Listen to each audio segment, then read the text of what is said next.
여러분 안녕하세요. 이번 시간에는 우리 모의고사 1회 해설 강의 진행해 보도록 하겠습니다. 32번 문제 보도록 할게요. 초음파 검사에서 연부 조직의 평균 음의 전파 속도를 물어보고 있어요. 이 초음파 검사의 기본 값은 연부 조직을 기본으로 하거든요. 그래서 여기에 대한 수치는 암기를 좀 해두셔야 돼요. 연부 조직의 전파 속도는 1540, 그리고 뒤쪽에 단위까지 보셔야 되는데 미터 퍼 세크라는 것까지, 뒤쪽 단위까지 기억해 두시면 되겠습니다. 다음 문제 보겠습니다. 앞전 물질 앞에 있으면서 피부와 음양 임피던스 차를 감소시키는 역할하는 구조물을 물어보고 있어요. 여기에 대한 내용은 이제 탐촉자의 구조와 관련된 부분이고요. 이전 강의에서 몇 번 설명드렸지만 탐촉자에 대한 내용은 출제 가능성이 높습니다. 보시면 가운데 앞전 물질이 있고요. 앞전 물질 바로 앞에는 결합층이 위치하고 있어요. 그 다음에 앞전 물질 뒤에는 흡입층이 있다라고 보시면 되겠습니다. 그래서 피부와의 음양 저항 차이를 줄여주는 것은 결합층이다. 2번 정답으로 보시면 되겠습니다. 다음 문제 보겠습니다. 두 개의 인접한 매질 사이에 반사율이 가장 큰 것을 물어보고 있어요. 네, 이전 해설 강의에서 설명을 드렸던 문제 패턴인데요. 이 반사율이 큰 걸 물어본다면 두 가지를 기억하시라고 설명을 드렸어요. 첫 번째는 뼈고요. 두 번째는 공기입니다. 두 가지 보기를 먼저 찾아보시면 되는데 지금 보시면은 뼈랑 공기 두 개가 같이 나와 있는 문제 패턴이에요. 이런 경우에는 공기를 선택하라고 말씀드렸습니다. 정답은 4번을 선택해 보시면 되겠고요. 지금 모의고사에서 몇 차례 반복이 되고 있어서 여기에 대한 부분들은 문제풀이를 통해서 확실하게 정리하시면 좋겠습니다. 넘어가서 다음 문제 보겠습니다. 네, 간단한 문제 패턴이죠. 표재성 장기인 갑상샘 검사에서 사용되는 탐촉자의 종류를 물어보고 있어요. 정답은 1번 리니어 프로브고요. 그래서 공부하실 때는 제가 항상 강조드리지만 한글과 영어 표현을 같이 보셔야 돼요. 그래서 국가고시에서는 이제 한글 표현이 나오고 가로 열고 영어 표현까지 나오게 되거든요. 그런데 보통 이제 한글만 보게 되면 영어 표현이 나왔을 때 좀 헷갈리는 경우가 가끔 생깁니다. 그래서 이런 부분을 방지하기 위해서는 한글과 영어를 공부하실 때 반드시 같이 외워두세요. 넘어가서 다음 점 보겠습니다. 초음파 장치에서 모니터의 적절한 신호의 범위라고 그랬어요. 이 범위를 표시해서 관용도를 변화시키는 기능하는 것은 조금 말이 좀 복잡한데요. 쉽게 말해서 이 표현할 수 있는 범위를 조절하는 기능을 물어보고 있어요. 표현할 수 있는 범위가 넓을 때, 좁을 때 두 가지 상황이 있었죠. 넓을 때는 이 범위가 넓다 보니까 부드러운 영상이 만들어지고 좁을 때는 거친 영상이 만들어지게 됩니다. 이것과 관계되는 것은 이번에 있는 동적 영역, 다이나믹 레인지라고 하고요. 줄여서 DR이라고 표현하기도 해요. 문제에서 물어보는 내용이 동적 범위에 연관이 있다. 이 정도 개념 정도만 체크하시면 될 것 같습니다. 넘어가서 다음 문제 보겠습니다. 연속도 플러에 대한 설명으로 옳은 것을 물어보고 있어요. 이 연속파와 펄스파에 대한 설명은 제가 에듀 모의고사 3회 해설 강의 39번에서 설명을 드리고 있거든요. 그래서 추가적인 설명이 필요하신 분들께서는 해당 모의고사 해설 참고하시면 될 것 같고요. 여기서는 관련된 정답만 바로 찾아보도록 하겠습니다. 연속파 도플러에서 옳은 것을 물어보고 있어요. 연속파는 반접 현상이 발생하지 않고요. 깊이에 대한 정보를 알 수가 없습니다. 그리고 한 개가 아니라 두 개의 크리스탈을 사용하는 게 연속파의 특징이에요. 다음에 충격 개수는 2가 아니라 1이고요. 정답은 4번이네요. 혈류 속도 측정 범위에 제한이 없다. 제한이 없다는 것은 다른 말로 반접 현상이 생기지 않는다는 것과 같은 의미라고 보시면 되겠습니다. 반접 현상이 없다 보니까 측정 범위에 제한이 없고요. 결과적으로 빠른 속도를 검사하는 데 적합한 기법이 연속파라고 보시면 되겠습니다. 다음으로 충격 개수에 대해서만 추가적인 설명 간단하게 드려보도록 할게요. 충격 개수는 실제 음파가 나가는 비율이라고 볼 수가 있겠는데요. 연속파 같은 경우는 둘이서 근무한다고 설명을 드렸잖아요. 그래서 두 개의 앞전 소자가 송신과 수신을 담당하고 있다 보니까 음파가 끊기지 않고 계속 나가는 형태가 이루어진다고 보시면 되겠습니다. 그래서 충격 계수, 실제 음파가 나가는 비율은 끊김없이 계속 나간다. 그래서 100%라고 보시면 될 것 같고요. 100%랑 같은 표현을 1이라고 보시면 돼요. 충격 계수가 1이다. 충격 계수가 100%다. 모두 같은 의미라고 보시면 되고요. 이러한 표현이 연속파와 연관이 있다라고 보시면 되겠습니다. 참고적으로 이제 펄스파 같은 경우는 음파가 나갔다가 멈추는 구간이 있죠. 그 송신되고 수신되는 이렇게 갔다가 멈추는 구간들이 존재하기 때문에 충격계수가 100%가 될 수가 없어요. 100%보다 적게 나타나는 것이 펄스파의 충격계수 특징이라고 보시면 되겠습니다. 자주 나오는 패턴이어서 한 번만 더 정리해 볼게요. 충격계수가 1이다. 100%는 연속파와 연관된 거고요. 충격계수가 100%보다 적다 또는 1보다 적다는 것은 펄스파와 연관되는 내용이다. 이렇게 구분해서 봐주시면 되겠습니다. 넘어가서 다음 내용 보도록 하겠습니다. 단순 간낭종 초음파 영상의 특징으로 옳은 것을 물어보고 있어요. 해당 문제에 대해서는 아카데미아 모의고사 3회 해설 강의 41번 문제를 통해서 설명드리고 있거든요. 추가적인 설명 필요하신 분들께서는 해당 해설 강의 참고하시면 되겠습니다. 여기서는 옳은 것을 물어보고 있죠. 정답은 1번을 선택해 보시면 되겠습니다. 이전 모의고사 해설을 통해서 몇 차례 강조를 드렸는데요. 에코가 없다는 거랑 에코가 낮다는 것은 구분을 꼭 하셔야 됩니다. 에코가 없다는 것은 무에코라고 설명드렸어요. 반면에 에코가 낮다는 것은 저에코라는 개념이 있습니다. 이 두 가지는 초음파상에서 어둡게 보이긴 하지만 근본적인 개념 자체가 다른 거예요. 한 번만 더 설명을 드리면 이 저에코라는 것은 기준되는 에코도에 비해서 어둡다는 거고요. 무에코라는 것은 기준과 상관없이 에코 자체가 없다는 뜻입니다.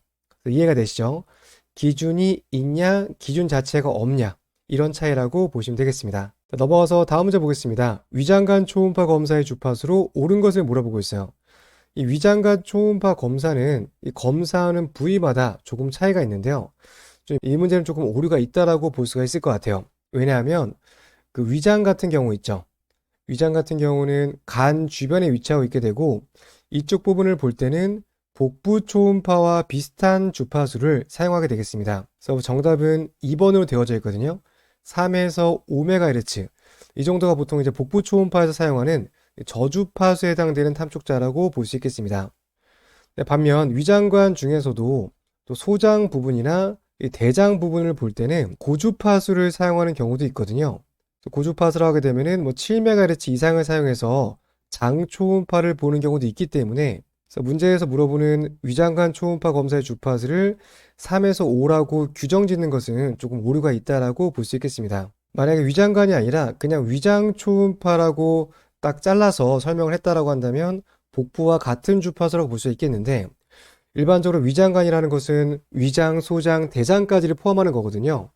그래서 조금 이 부분은 좀 애매한 부분이 있다 이렇게 보시면 될 것 같아요. 그래서 문제로는 좀 적합하지 않다라고 생각이 들어서 참고적으로만 보시면 될 것 같습니다. 넘어가서 다음 문제 보겠습니다. 산부인과 영역의 초음파 검사에서 폐령이 가장 빠른 구조물로 옳은 것을 물어보고 있어요. 이 문제를 통해서 제가 가장 빠른 순서대로 정리 좀 해보도록 할게요. 우선 임신이 이루어지게 되면 임신낭이 먼저 생깁니다. 정답은 4번이라고 보시면 돼요. 임신낭이 첫 번째로 생긴 다음에 두 번째로는 욕삭이라고 해서 난황낭이 생기게 돼요. 이렇게 난황낭이 두 번째로 생깁니다. 그 다음에 조금 더 시간이 지난 다음에 배아가 형성이 돼요.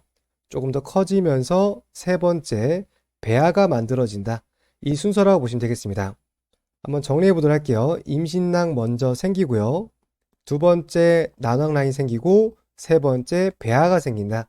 이 순서라고 보시면 돼요. 그 다음에 배아가 생기고 난 다음에 심장 박동을 확인할 수가 있고요. 이 뇌실 같은 경우는 뇌 안에 있는 공간이죠. 이거는 뇌가 생긴 다음에 평가를 항목이라서 가장 늦게 나타나는 순서라고 보시면 되겠습니다. 정답 4번 체크하고 넘어가 보도록 할게요. 다음 문제 보겠습니다. 유방 종양 조직의 단단한 정도를 색으로 나타내기 위한 초음파 검사를 물어보고 있어요. 이전 모의고사에서 많이 풀어봤던 패턴이죠. 정답은 2번 체크해 보시면 되겠습니다. 올해 모의고사에서 탄성 초음파 문제가 좀 몇 차례 반복되고 있거든요. 그만큼 중요한 내용이라고 예측이 되기 때문에 여기에 대한 부분들 확실하게 정리해 보시면 좋겠습니다. 다음 문제 보겠습니다. 초음파 검사에서 심장 내 판막의 운동 상태라고 했어요. 이것과 관련된 영상 표시 방법을 물어보고 있습니다. 이 문제를 통해서 여기에 대한 부분들 바로 암기해 보도록 할게요. 운동 상태를 보는 거 정답은 3번이고요. M모드의 의미 자체가 모션 모드거든요. 그래서 움직임을 보기에 적합한 모드라고 볼 수 있겠고요.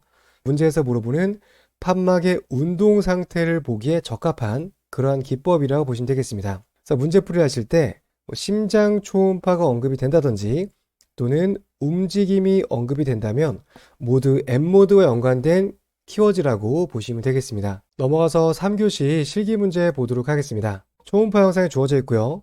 영상에 대한 설명으로 옳은 것을 물어보고 있어요. 지금 보시는 영상은 간이 보이고 있고요. 그리고 신장 구조물이 나타나고 있어요. 그리고 이런 위치 관계를 봤을 때는 간은 오른쪽에 위치하고 있잖아요. 간이 있고 신장이 보여지고 있으니까 우측 간과 오른쪽 신장 영상이라고 보시면 될 것 같아요. 다음에 신장 자체가 길게 쭉 펼쳐져 있으니까 단축 영상, 가로 스캔 영상보다는 길게 쭉 펼쳐진 세로 스캔 영상과 연관된 이미지다라고 보시면 되겠습니다. 자, 이 내용 바탕으로 해서 문제 한번 보도록 할게요. 좌측 하복부 영상이다. 자, 방금 설명드렸죠? 오른쪽 신장이니까 오른쪽 영상이에요. 1번 틀렸고요. 자, 콩팥을 횡단면, 가로 스캔으로 했다. 틀렸죠? 세로 스캔 영상입니다. 종단면 영상이에요. 다음 4번 리니어 프로브가 아니라 컨벡스 프로브죠. 복부 초음파 할 때는 볼록형 프로브로 검사하게 되겠습니다. 5번 컨벡스 프로브로 검사한 종단 스캔 영상이다. 5번이 정답이네요. 자, 3번 보기 보시면 이게 좀 애매한데요. 물을 1000ml를 먹고 검사한 영상이다. 자, 이 영상만 보고 물을 1000ml를 먹었는지는 사실 알 수가 없습니다. 물을 먹었다고 한다면 이 물의 존재가 보통은 이제 위장에 나타나게 되거든요. 위장 구조물 같은 경우는 간의 좌엽 근처에서 위치하기 때문에 이 영상에서는 위장이 보이지 않는 게 정상적인 상태예요. 따라서 이 영상만 보고 물을 마셨는지 아니면 마시지 않았는지를 평가하는 것은 좀 다소 애매한 부분들이 있습니다. 3번 보기는 조금 애매한 보기라서 세모 표시하도록 하고요. 나머지 보기만 참고적으로 봐두시면 될 것 같습니다. 자, 넘어가서 다음 문제 보도록 할게요. 화살표 해부학적 명칭을 물어보고 있습니다. 자, 지금 보시면은 여기는 S1번 구역이요. 그래서 꼬리엽이라고도 하죠. 다음에 간의 2번 구역, 간의 3번 구역, 간의 4번 구역 이런 식으로 주행하게 되고요. 다음에 S1번 옆쪽에서 보여지는 것은 하대정맥입니다. 그 다음에 S1번과 S2번 사이에 밝게 보여지는 선상 구조물을 정맥관삭이라고 하죠. 리가멘텀 베너섬이라고 합니다. 이런 것들은 간 초음파에서 가장 기본적인 영상 해부학이고요. 여기에 대한 문제는 반드시 출제가 된다라고 여러 차례 강조를 드렸습니다. 자, 화살표한 부분의 해부학적 구조물 정답은 2번이네요. 국가고시 시험에는 이제 복부 초음파 문제는 반드시 출제가 되는데요. 그 중에서도 간 초음파 문제는 무조건 나온다라 보시면 돼요. 그런데 간 초음파 문제는 기본적인 개념부터 영상 해부학까지 다양한 개념들을 물어보기 때문에 이 모의고사 문제를 암기하는 방식만으로는 조금 한계가 있습니다. 공부하실 때는 간 초음파에 대해서는 반드시 제대로 기본부터 차근차근 공부하시는 것을 권장드리겠습니다. 넘어가서 다음 문제 보겠습니다. 영상에 대한 설명으로 옳은 것을 물어보고 있어요. 이 영상은 유방 초음파 영상이에요. 초음파 영상이 주어져 있지만 아래쪽 영상을 보시면은 유방 초음파 영상임을 알려주는 단서가 있습니다. 이 내용 바탕으로 해서 문제 한번 풀어볼게요. 주파수가 높은 탐촉자로 검사한다. 정답 1번이네요. 2번 선형 탐촉자를 이용한 고안 영상이다. 유방 초음파 영상입니다. 3번 유방 영상은 맞는데 섹터가 아니라 리니어 프로브 사용한 거죠. 3번 틀렸고요. 경직장용 아니고 컨벡스 관계없는 보기입니다. 정답 1번 선택하시면 될 것 같아요. 넘어가서 다음 문제 보겠습니다. 영상을 통해서 확인할 수 있는 것을 물어보고 있어요. 자, 지금 보신 영상은 간 초음파 영상 중에서도 간의 오른쪽 옆이 주요 관찰되는 영상이에요. 보시면 이쪽이 중간 간정맥, 크게 보이는 게 오른쪽 간정맥으로 예상이 되고 있습니다. 이 영상을 통해서 확인할 수 있는 것은 4번에 있는 라이트 헤파틱 베인을 정답으로 보시면 되겠습니다. 넘어가서 다음 문제 보겠습니다. 화살표 부위의 에코 패턴을 물어보고 있어요. 지금 화살표한 부위는 간 내부에서 의심되는 간 낭종 구조물이라고 볼 수 있겠습니다. 이 낭종이라고 하는 것은 물로 채워진 종양 구조물이거든요. 초음파상에서 물 성분은 무에코라고 보통 판단하게 되겠습니다. 자, 문제 중에서 무에코랑 연관되는 보기는 1번에 있는 어네코익을 정답으로 보시면 되겠습니다. 네, 앞서 문제풀이에서도 설명을 드렸는데요. 무에코 표현과 함께 3번에 있는 저에코의 표현은 구분할 수 있어야 됩니다. 저에코는 기준값보다 어두운 상태요. 무에코는 지금 보시는 것처럼 에코가 전혀 없는 상태를 의미하는 각기 다른 표현입니다. 다음 문제 보겠습니다. 쓸개 내 쓸개 도래 영상에 대한 설명으로 옳은 것을 물어보고 있어요. 자, 지방식과 병용하면 잘 보인다.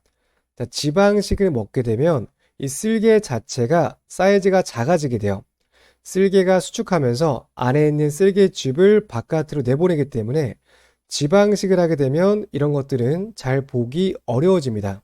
1번 틀렸고요. 2번 환자 자세 움직임에 따라서 움직임이 없는 것이 아니라 쓸개돌의 위치가 바뀔 수가 있어요. 그래서 움직임이 있다가 정답입니다. 3번 초음파를 흡수해서 영상에서 밝게 보이는 것이 아니라 초음파를 반사를 많이 시켜서 음파가 지나가지 못하게 됩니다. 그래서 영상에서 밝게 나타나게 되는 거예요. 반사되는 부분이 많다 보니까 거기에 대한 결과로 밝게 나타나는 게 쓸개돌의 영상입니다. 이렇게 반사가 심하다 보니까 음파가 지나가지 못하고 거의 대부분 되돌아갔죠. 그래서 여기에 대한 영상 정보가 없다 보니까 어둡게 나타나는 후방 음향, 음영이 나타나게 돼요. 4번 후방 음영 증가가 아니라 후방 음향, 음영이 나타난다. 5번을 정답으로 보시면 되겠습니다. 모의고사에서 쓸개 돌과 관련된 문제가 몇 차례 반복이 되고 있어서요. 여기에 대한 부분들을 좀 확실하게 정리 한번 하고 마무리해 보도록 할게요. 지금 보신 영상은 쓸개 결석, 스톤 영상이고요. 옆쪽의 영상은 쓸개 용종 영상입니다. 자, 보시면 영상에서 밝게 나타나게 되는데 뒤쪽에는 어둡게 보여지는 후방, 음향, 음영이 보여지고 있어요. 반면 쓸개 용종 같은 경우는 밝게 보이긴 하지만 뒤쪽에 추가적인 허상들은 나타나지 않는 모습입니다. 포인트 정리한 거 보도록 할게요. 쓸개 결석 같은 경우는 자세 변화에 따라서 움직임이 나타날 수가 있어요. 환자가 왼쪽으로 돌아 누우면은 쓸개 결석이 움직임에 따라서 이동할 수 있습니다. 반면 용종 같은 경우는 벽에 딱 붙어 있거든요. 자세를 바꾼다 해도 움직임이 나타나지 않는 것이 일반적인 특징이에요. 다음은 방금 설명드렸던 개념이고요. 여기는 음영이 보이지만 여기서는 음영이 보이지 않는 것이 특징입니다. 다음 세 번째 포인트는 뭐냐면 두 가지 모두 초음파에서 밝게 나타날 수 있다는 거예요. 보시는 것처럼 밝은 에코로 나타나게 되겠고요. 쓸개 용종 또한 밝게 보여지는 그러한 특징이 있습니다. 마지막으로 목의 유무인데요. 이 목은 어떤 거냐면 쓸개 벽에 붙어 있을 때 이렇게 생긴 걸 말해요. 보시면은 여기 있는 부분을 목이라고 표현하게 되겠습니다. 쓸개 결석 같은 경우는 그냥 여기 떠다니는 하나의 돌 구조물이기 때문에 목 구조물이 없는 게 특징이에요. 그래서 여기저기 자세 변화에 따라서 위치가 바뀌게 되겠죠. 반면에 쓸개 용종 같은 경우는 벽에 붙어 있는 이 목 구조물이 관찰이 됩니다. 그래서 문제풀이 하시다가 쓸개에 있는 어떤 질병을 물어봤는데 목이 있다라고 물어본다면 이건 용종이고요. 목이 없다라고 한다면 이거는 결석과 가까운 표현이다. 이렇게 구분해서 봐주시면 되겠습니다. 이렇게 해서 모의고사 해설 설명드렸고요. 다음 시간에 계속해서 뒤쪽 해설 이어가 보도록 하겠습니다. 네, 다음 시간에 뵙겠습니다. 감사합니다.